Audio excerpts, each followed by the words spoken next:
some folks getting their endurance on. But of course, first we gotta get in this puddle jumper. Say a prayer for me.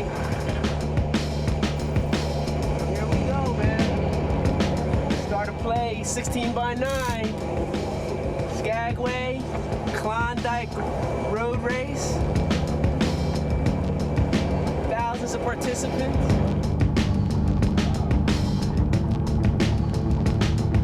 I'm telling you, go to great lengths.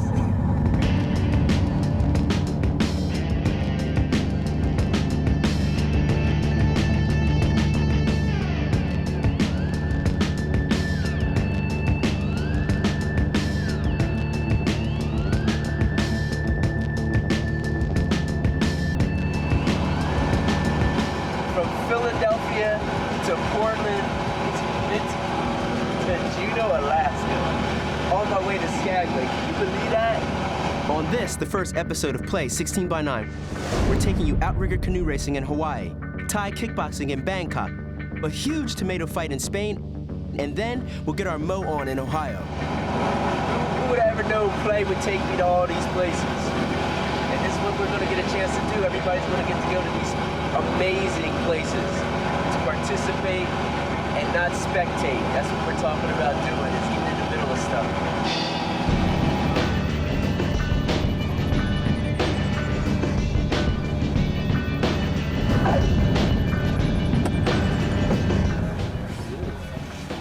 Skagway, we're here. I'm just meeting some guys. Anticipating the race start tonight.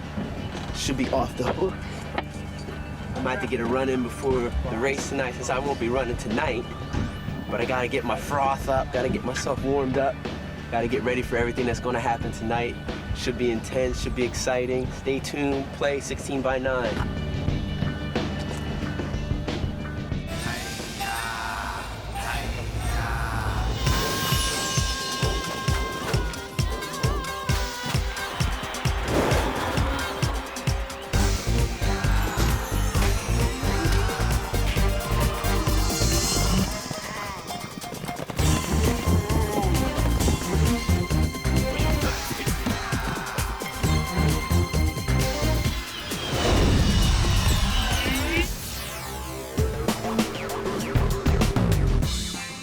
Hello, I'm Kevin Carroll, and welcome to Play 16x9, a global look at games and sport and play.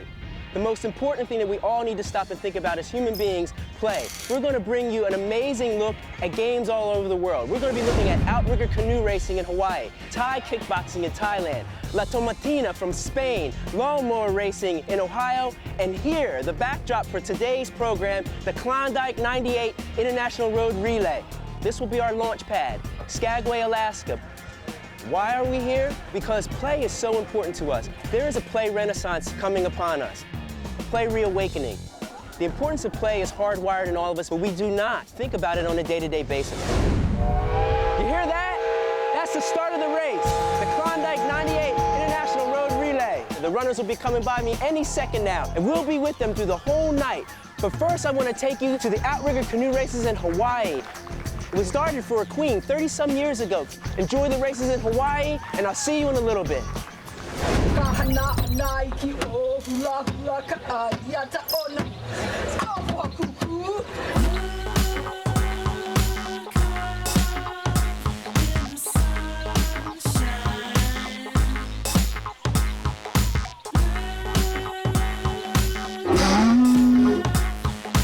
Today it is the extreme honor of myself and my father, Mauna Roy Kahuenaheo Mikahala Roy, to offer this blessing for this event for 2003 of the world premiere Liliuokalani Long Distance Canoe Regatta. So make sure you give a big smile on the race course. The name of the event is Queen Liliuokalani Canoe Race. It's the longest long-distance race in the world. Of course, she was our last reigning queen, but it's a great honor for us to honor her in this way of doing a canoe race.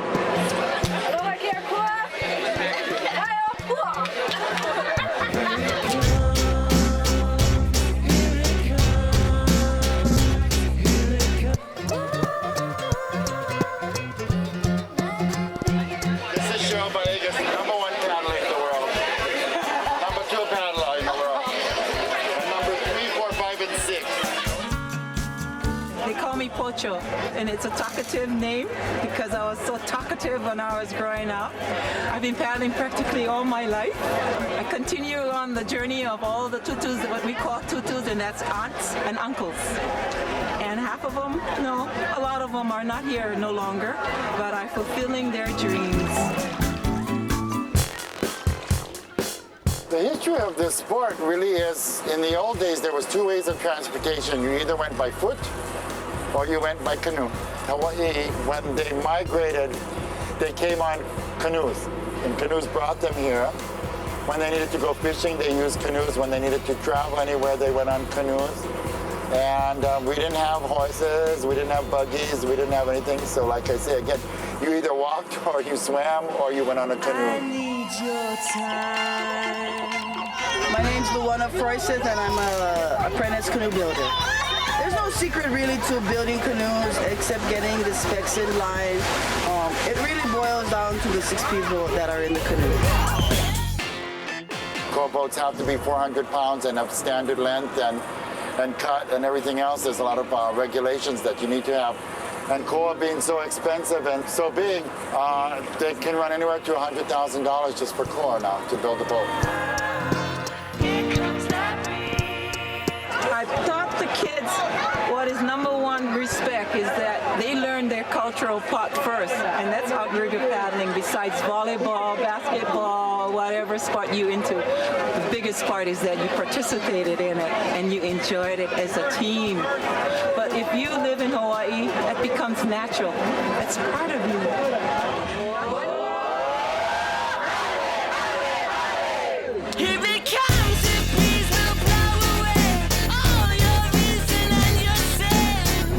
Everyone looks forward to this race. It's the best race in the world. The team came back together this year again, and it's looking solid, and we're just trying to come out and do the best we can to, try and win another one. And there we go, we have another start. That's it, ladies, that's it. Hit it, hit it. Stroke for stroke, nobody can touch those ladies. Especially the lady on number 2, she's world class. I've been in the race for the last 30 years. I've enjoyed every part of it. Being involved in canoeing is one of my cultural part that I was taught to do. Hello, guys!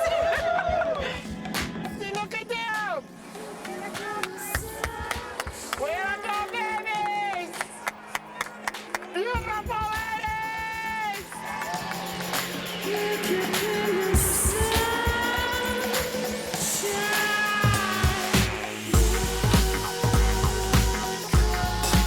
Today was really an awesome race here in Kona because usually the races are like a lake, but there were so many bumps going from here down to the Honau now. It was awesome.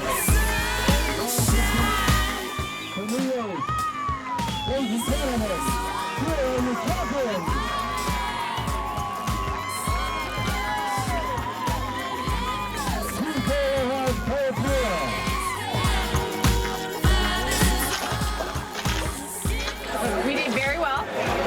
We ended up coming over the line first, so we're pretty pleased with today's results. Just enjoying the sport of paddling right now. I'd like to share with everybody out there, canoeing will get to the Olympics, it will, and to have all the tutus again, as I say, the tutus of above, I'm fulfilling their journeys, and I'm fulfilling it from the bottom of my heart. Awesome, brother. Mean race. Great to be here. Awesome. Maui, noko oe. I've suffered through this before again. It's the quintessential Hawaiian canoe race. It's where paddling started. It brings everybody together in a big ohana, extended family all over the world. It's a very challenging race, and at the end of it, everybody's one big family.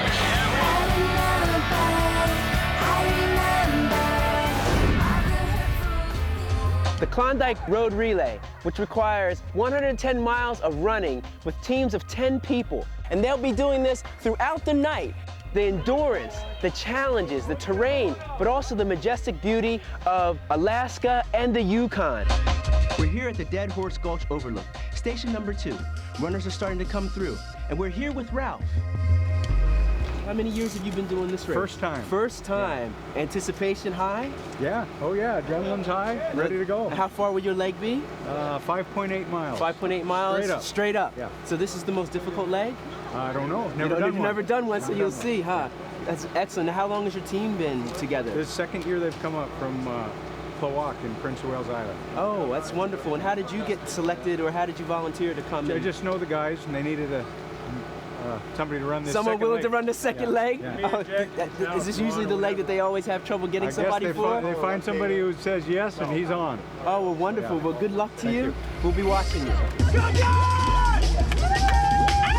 Here at the changeover for Dead Horse Gulch Overlook, we're anticipating the arrival of Bill.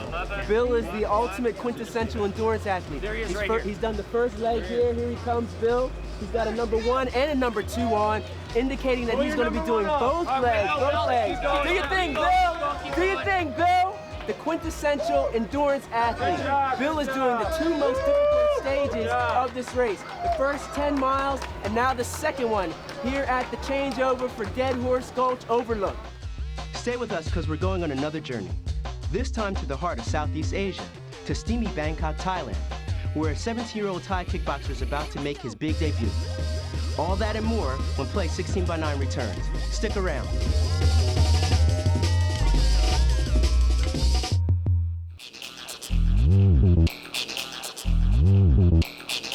Somewhere between Skagway and Whitehorse, in the dark, not sure where we are, not sure of the elevation. No, it's steep though, and they're still running. Why do they run? 1960s, Bill Bowerman, track coach at University of Oregon, goes to New Zealand on a trip, sees people jogging, brings back the jogging craze to the United States. It's manifested itself into the Klondike 98 International Road Relay. Enjoy.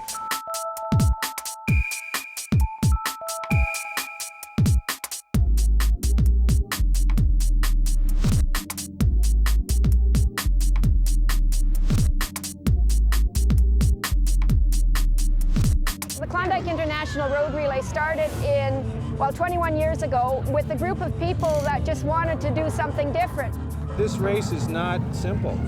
There are relays in other parts of the country where the legs are 4, 5, 6 miles long. The longest leg is 16 miles in the dark, and somebody's got to do that. And there's 2 legs, one from the ferry up the hill and another one up the hill. It's 1,500 feet up, and the second one is 1,700 feet up. And it's dark and it might be raining. Sometimes people run in the snow.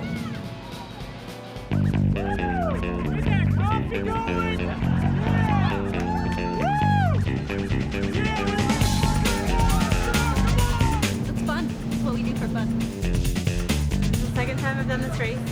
Half of my team was on my team last year, and half of it, they've never done it before. Our name is, we're the Kenyan national team, and we are the Juneau division of the Kenyan national team. Our team's called Darwin's Tribe. We're based out of Juneau. We got runners from Juneau, as well as one from Washington, D.C., and one from Virginia. And I'm not originally part of the team, but I'm just kind of a mercenary. I take any team that'll have me.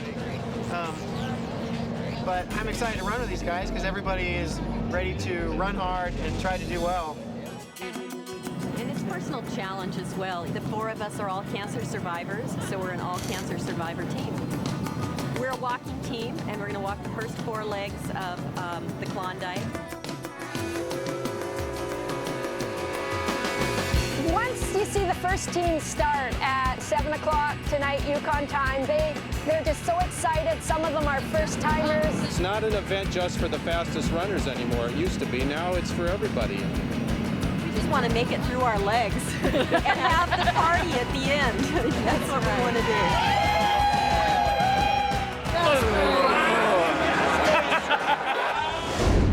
We're here at the Klondike Relay Race. We're at the summit, 3,300 feet from sea level to 3,300 feet. The runners have been enduring amazing amount of pain, heavy legs, heavy arms, but they're still going, still doing their thing. Third stage of the race, and we're here with Mayor Barasa from Whitehorse, and he's still doing his job right now, as you can see. Team 56, you're 1K out.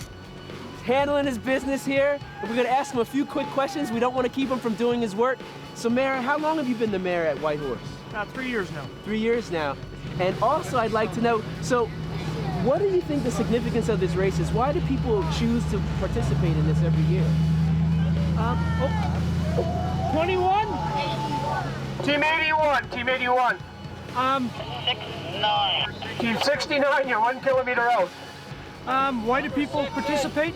I'm not sure. It's a challenge and it's a unique event.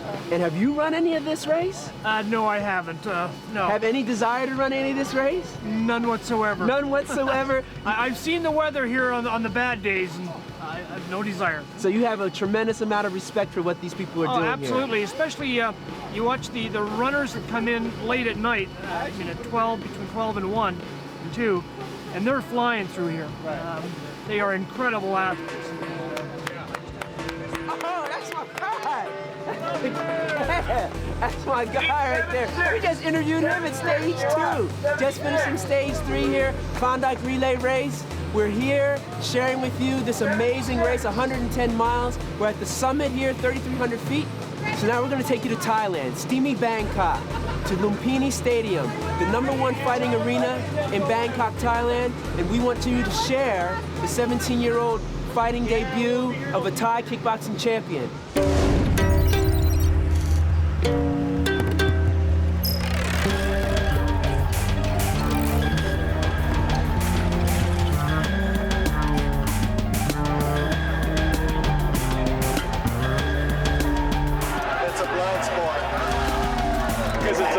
Artistic and brutal at the same time.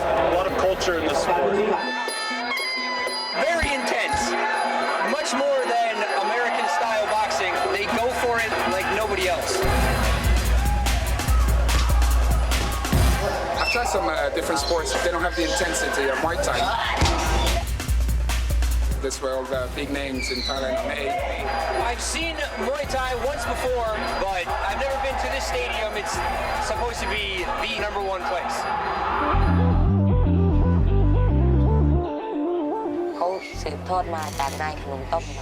Thai people are very brave. This quality descended from our ancestors. Even though Thai people are small in size, we are fearless and we are more brave than some of the bigger sized people. I want to be famous like the legendary Thai boxer Mr. Kanam Thom. I want to be rich and I want to be recognized. I think kickboxing can make my dreams come true.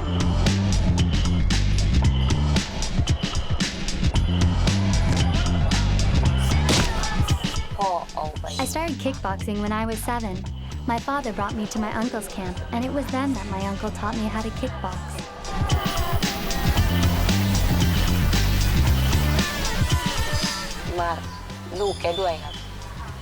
All of us, including his sons, were brought to this Fairtex camp. My uncle said that I am talented, and that I could become a champion. He is very talented. Every time he boxes, it's fun and very exciting to watch, and his skills are very good. There are many talented boxers out there, and he is definitely one of them. I think this is one of the best gyms in the world. They train some of the top Thai fighters, but they also train foreigners. They've trained a few world champions. This is a high intensity. You get personal care by the trainers. They make sure you keep on going. They push you. When they see you tired, they keep pushing you.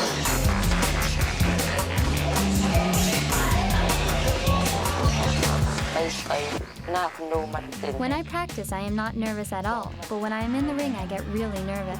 Maybe it's because there are many people out there watching, or maybe it's because I really want to win.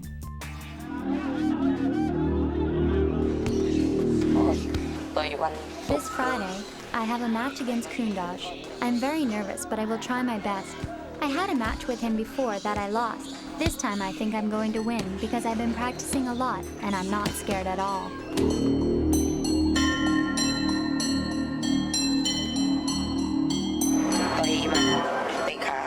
I think I will definitely win, because I'm going to go inside and target my opponent's ribs.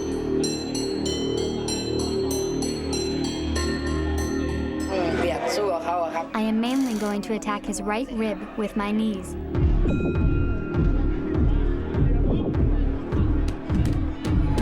Maybe the first round they kind of check each other out, but by the second round, they're going for the knockout.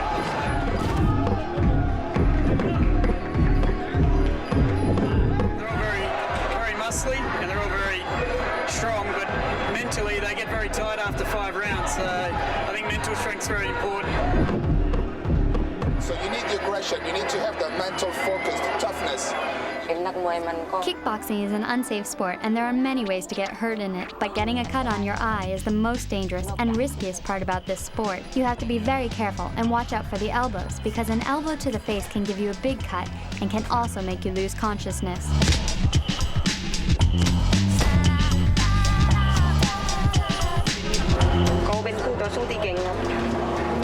I think I did well, and I'm very happy with that.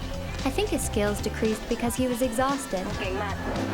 If he had not gotten exhausted, he may have been a little bit harder to beat.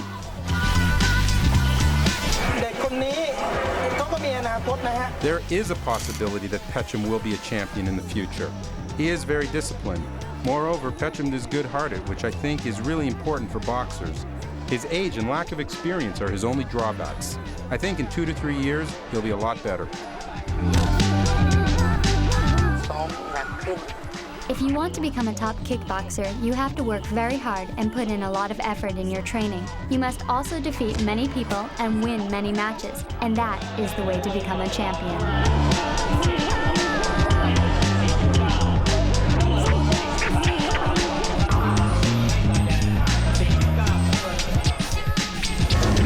We're here running with Alicia, the Klondike International Road Relay. How long you been running now? Oh. Personally, I've been running for 15 minutes.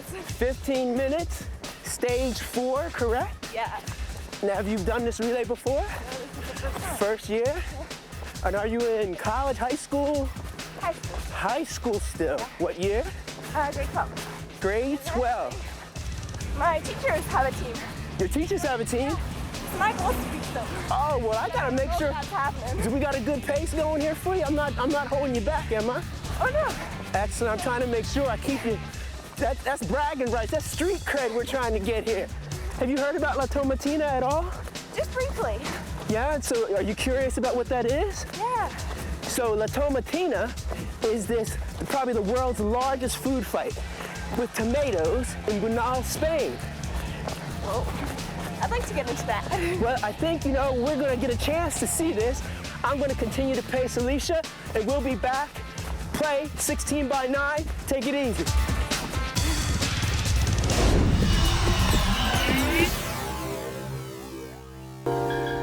Hey, welcome back to Play 16 by 9. I'm your host, Kevin Carroll, bringing you the world's games and sports and passion of the games. We're here along the banks of the Yukon River, still covering the Klondike Relay Race. But you know what? I want to take you to an unusual place, Bunal, Spain. Great things going on there, the world's largest food fight. You go ahead and watch that. I'm going to stay here. We're going to bring you more of the race when we return.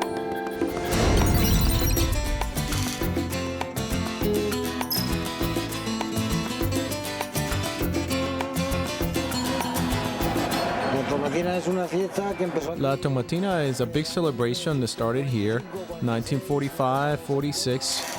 No one knows exactly when, but every year it gets bigger and bigger. Para evitar que entre el agua a toda la casa. Se pone un palmo de tomate. ¿Un palmo? ¿Cuántos kilos de tomate? Kilos unos 100.000 kilos. 100.000. ¿El año pasado? El año pasado 100 parecido.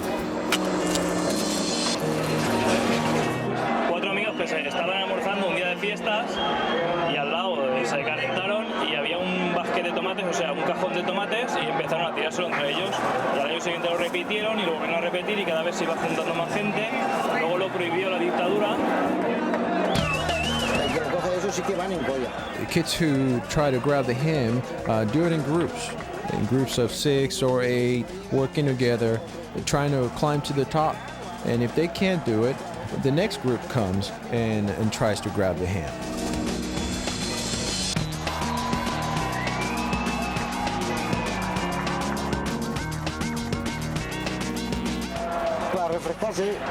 Water hasn't always been used in La Tomatina. It started 10, 11 years ago. The people who were up in the balconies in their homes started tossing water to those who were on the street, probably as a way to get them to stop throwing tomatoes or to shut up. The street you see in the back, that's the street where the trucks roll in. They start dropping tomatoes there and drive to the bridge. That's where they drop most of the tomatoes. About 100 tons of tomatoes.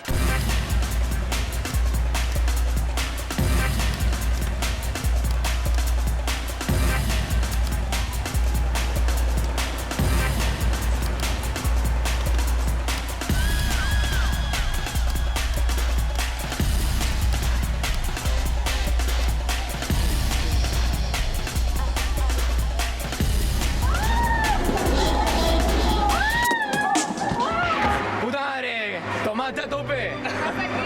¡Mucho tomate!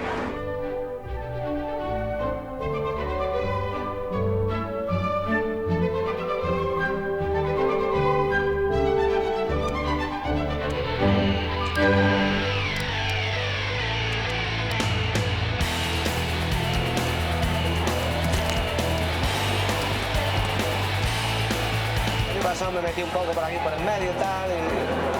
Había tanta gente que, pero este año ya, sabiendo lo del año pasado, pues me lo voy a montar mejor. ¿Cuáles son las reglas? Hombre, pues hay que esclavar el tomate antes de tirarlo para que no haga daño. Y luego, pues... ¿Alguna regla de juego? Todos contra todos.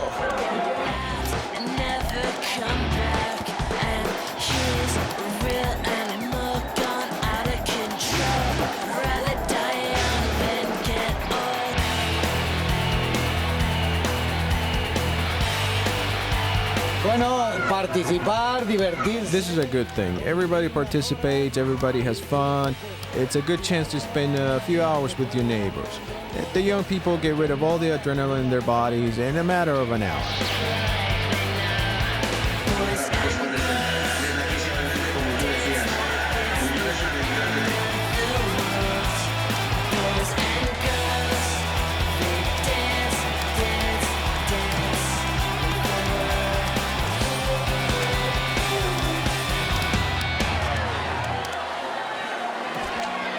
Individual.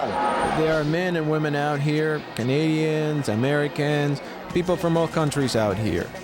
There are no teams. ¿Qué me pasó? ¿Qué es lo que no me pasó hoy día yo? ¿Eh? Nada, mira, decorado nuevo.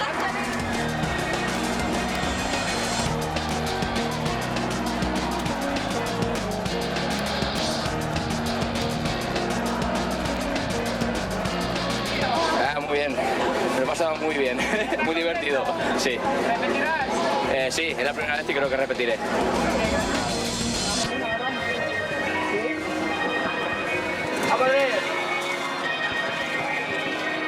El pueblo en unas condiciones que casi se podría decir que en todo el año no está. By 3 o'clock this afternoon, it'll be cleaner today than any of the other 364 days of the year.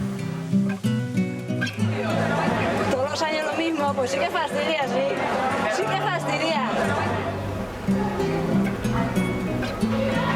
Siempre me parece bien, puesto que yo la he vivido desde que nació. I've been here since it started.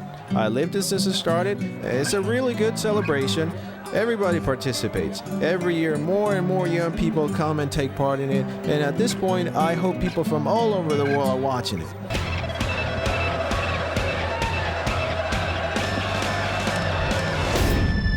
La Tomatina, 90,000 pounds of tomatoes, an amazing ketchup mess. It was beautiful to watch. What a celebration.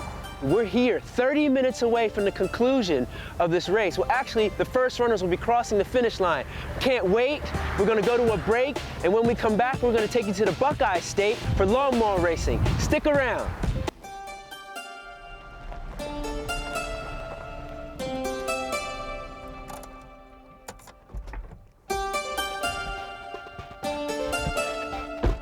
Hey, we're here in Alaska. Amazing. We've been following some of the runners here at Play16X9. Once again, I'm your host, Kevin Carroll, your guide into the world of sport and play. We're here at the banks of the Yukon River in Whitehorse. The Yukon is one of 3 rivers that roughly tie as the second longest river in North America, 2,300 miles in length. Whitehorse, the capital of the Yukon Territory, received its name from the nearby rapids of the Yukon River, where the frothing water looked like the manes of white horses. The name has been used since 1887. Whitehorse became an important station for the White Pass and Yukon Railway. During the gold rush, passengers and freight came from Skagway, Alaska to Whitehorse. Once in Whitehorse, passengers were able to make their way to the gold fields. Beautiful, majestic landscape. What also we want to show you today is Mansfield, Ohio. Drag racing, but not just any kind of drag racing, lawn mower racing. Enjoy that. I'll see you when you get back. Check this out.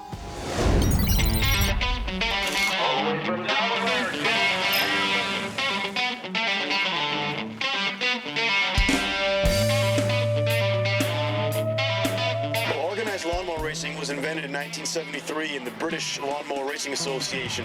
Jim Gavin was lamenting the high cost of motorsports with some buddies at the Cricketers Arms pub in England, and they decided, we have a lot of lawnmowers here in England, let's race them. Number 20,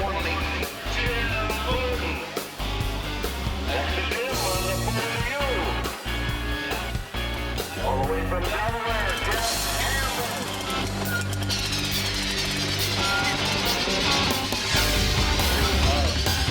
tooth and nail for the points championship this year in SP. Let's see, they both had a good start last time. Let's see if they can repeat.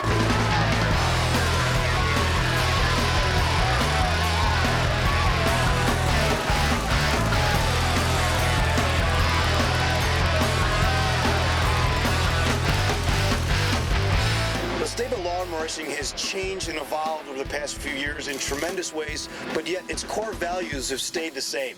For example, we never race for money.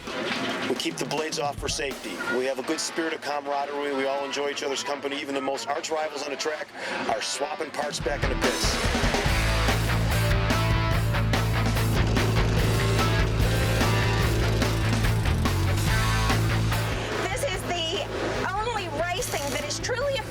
To everybody. It's gaining popularity because this is a poor man's sport. Everybody's got a lawnmower.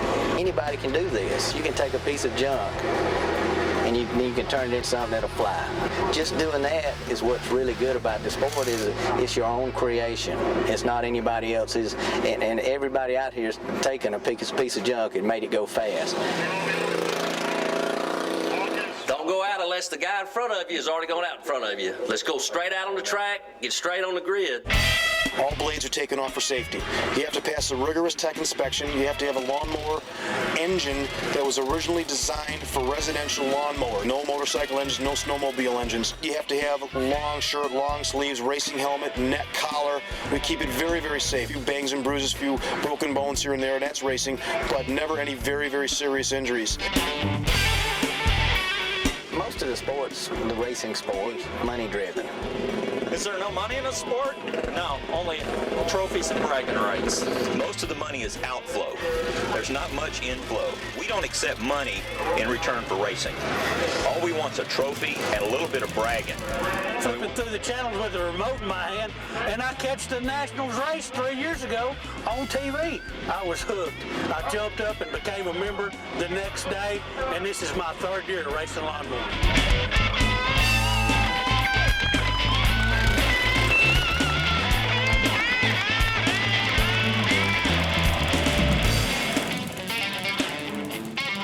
My biggest thing this year, before you go to a real big engine, is get the thing going around the corners really well first. Get the feel of it. Have the thing hold up during the race, because even the faster guys can break a belt just like I can. There are only 7 women in the United States that race, and I'm one of them. I've raced 4 major races on this stock. It isn't fast enough. I need to upgrade this stock. So you might find another lady that wants to come along and join our racing, and she can have my stock. Then she won't pass me and win.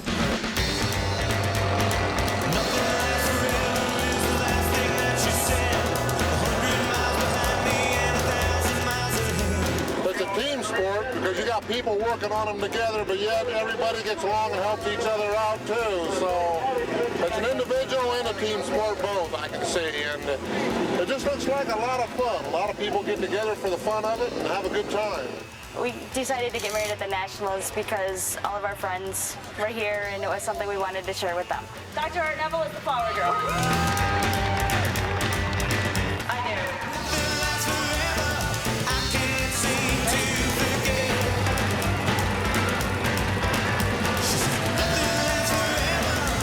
Did you sign this, please? Yes. All right. Yeah, okay.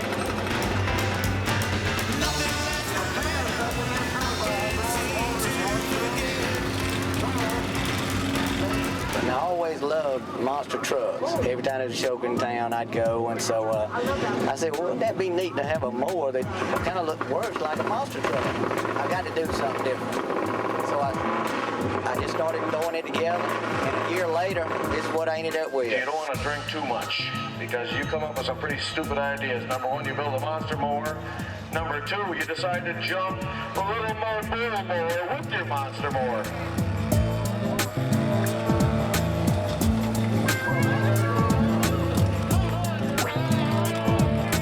Take a tractor out on as many courses as I can, and it is fun. I can see why these racers get hooked very quickly. Check out the rule book, download it, it's very easy to get into, and bring it on. We're expanding to your town soon.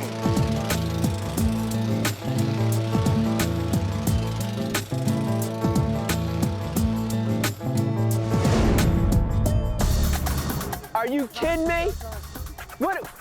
What squad is this? This is what stage number 10 is about. The celebration of running the Klondike Relay. What team are you guys? I can't, what did you say? And there you go, Klondike Relay. That's what it's all about. It's not just about winning, it's about your personal best. It's about enjoying yourself. It's about doing your thing. It's about hanging in there, playing 16 by 9, doing your thing. We're going to the finish line. Let's go to the finish line. Let's go to the finish line.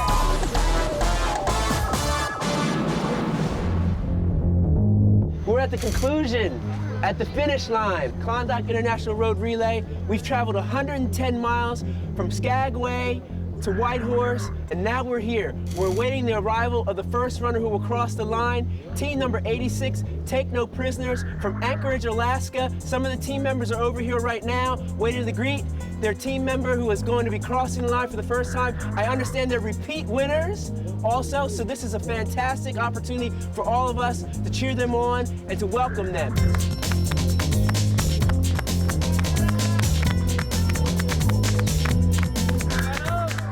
Prisoners, team number 86, finishing it up. That's great stuff. Congratulations. Congratulations. That's great stuff. Thanks. So, I understand this is a repeat win. Yes, it is. Yeah. How many now? We've won. How many have we won? Number 8. Number 8? Yeah. Number 8, and all of you are from Anchorage, Alaska? Yeah, everyone except for one guy from Minnesota. Now, is this, have you run the same leg every year? No, I've run most of the legs. Oh, wow. This is my second time running leg 10. Oh, that's amazing. It's my favorite. Who's the team captain? Team captain's Kevin Donnelly. Kevin. Congratulations. Congratulations. You know, one of the great things that I've always noticed about any kind of races or play, personal best always comes out, and people talk about their personal best. But does that always, to you, mean a PR? No, it doesn't. It means, you know, giving the most that you can give on that day, and this is a team event. And the great thing about a team event is when you're out there running, you've got 9 people who are depending on you, and so you're just giving absolutely everything you can. And some guys ran injured today, you know, other guys were sick and still ran. So, you know, it's just one of those things where you just want to get out there and go, and you know, it's just a team spirit thing. Congratulations, fellas. All Get right. a good stretch on. Yeah.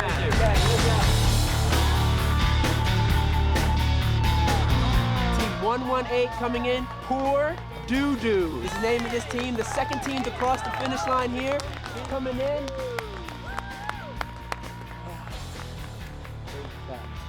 Feeling all right? Oh, it's hard. How far was your leg? 19. 19K, no doubt. Have you done any of the other legs? Yeah, I did 6 last year, and then I've done, I guess, like 7 or 8. But never done 2? No, the uphill one? Yeah, you got no desire to do number 2? That's too much driving and doesn't my hurt. That's a problem. Did you have any issues during the race? When did you feel like you hit that wall a little bit, you said? You have a lot left at the end. There's a lake over there called Schwatna Lake. And just coming down a big hill onto that, my legs are tight. You start to feel it a little bit? Yeah. Hamstrings first or the quad? Kind of just, I guess the hamstrings. The hamstrings went a little bit and stuff, yeah. But that's good though, man. Well, appreciate you giving us some time and stuff. Yeah, and enjoy and look for this. This is Dylan, Poor Doo-Doo, Team 118. And we're here, Play16x9.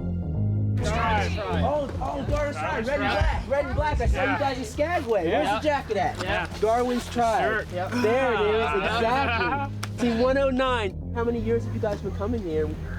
The team's been going about 3 years. This is basically it's my second year doing this. Oh, that's great. That's great. Much success?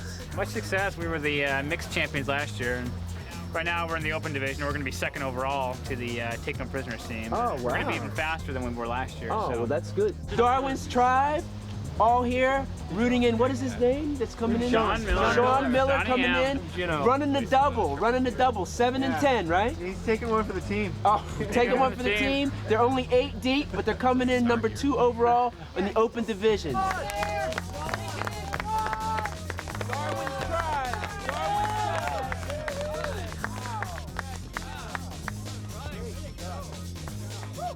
Much respect for Sean. Legs 7 and 10. No joke. Trying not to take up too much time. I know you're winded. I don't want to take it. This is our television show. You guys have been on there. What? Get the whole squad over here. Come on now. Darwin's Tribe. Get over here, Willow Grove. Yeah. Go and get a little bit. I heard you did a double 7 and 10, but of course you did pick the victory leg.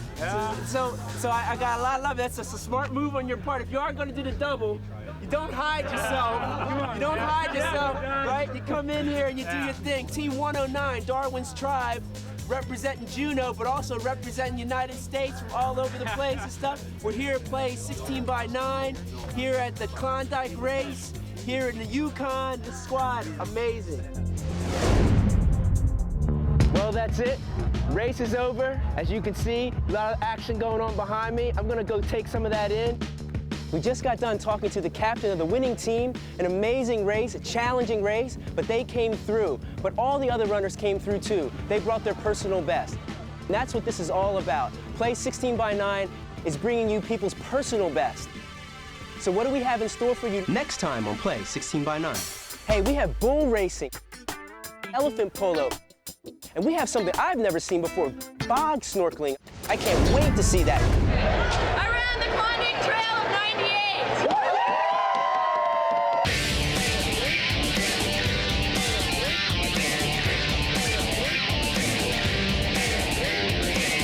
Winning the entire Klondike International Road Relay once again in 11 hours and 12 minutes. Take no prisoners. Way to go, team!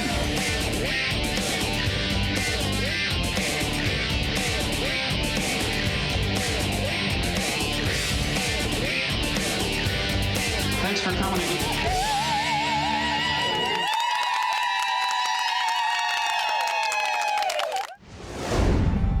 Well, that's all we have for this journey on Play16x9. Hey, it's been my pleasure to be your host, Kevin Carroll, and taking you all over the world. We had an opportunity to take you to Hawaii, to Spain, to Thailand, to Ohio, and here, the Yukon. But listen, I got some travel orders. I got to get out of here. This is the only way to get out of this place, to take this pontoon plane. So I'm out. Enjoy yourselves. And remember, the Play Renaissance is here. Join the movement and play 16x9.